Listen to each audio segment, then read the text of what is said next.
राम राम किसान भाइयों, मैं पुरुषोत्तम कुमार फिर से हाजिर हूँ आपके अपने YouTube चैनल किसानों की पाठशाला में। किसान भाइयों, आज हम बात करेंगे कि जब हमारी धान की फसल लगभग 50 से 60 दिन की होती है तो इस अवस्था में हमें हमारी फसल में किस दवा का स्प्रे करना चाहिए, किन पोषक तत्वों की आवश्यकता इस अवस्था पर हमारी फसल के लिए अधिक होती है,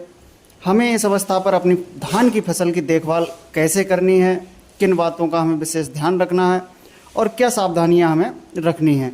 जिससे कि हमारी जो धान की फसल है उसमें किसी भी प्रकार की कोई नुकसान ना हो, हमारी फसल में सभी पोषक तत्वों की पूर्ति सही समय पर हो, जिससे आने वाले समय में हम अपनी फसल से एक बेहतर उत्पादन ले सकें। तो चलिए किसान भाइयों शुरू करते हैं। किसान साथियों, सबसे महत्वपूर्ण है कि जब आपकी धान की फसल लगभग 50, 60 या 65 दिन के आसपास की हो तो खेत में पर्याप्त नमी बनाए रखें, क्योंकि किसान भाइयों जब धान में बालियां निकलते समय और बालियों में दानों का भराव जिस समय होता है उस समय पौधे को अधिक नमी की आवश्यकता होती है। हमारी जो शॉर्ट ड्यूरेशन यानी कम अवधि वाली जो धान की वैरायटी हैं उनमें लगभग 60 से 70 दिन में बालियां निकलना शुरू हो जाती हैं, तो इस समय खेत में पर्याप्त नमी आपको बनाए रखनी है।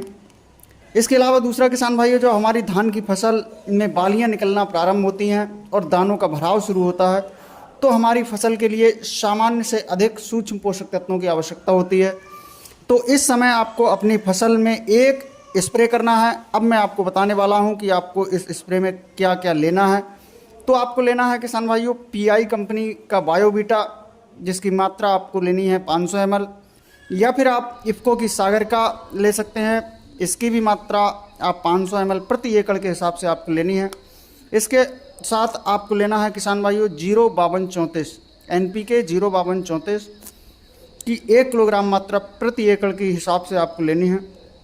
किसान भाइयों, जब आपकी फसल लगभग 50 से 60 या 65 दिन की होती है तब आप अगर इन दोनों दवाओं का या इन दोनों न्यूट्रिएंट का छिड़काव अपनी फसल पर करते हैं तो आप अपनी फसल से 10 से 15% तक एक्स्ट्रा उपज ले सकते हैं, क्योंकि किसान भाइयों बालियों में दानों के भराव के समय पोटाश का एक अहम रोल होता है,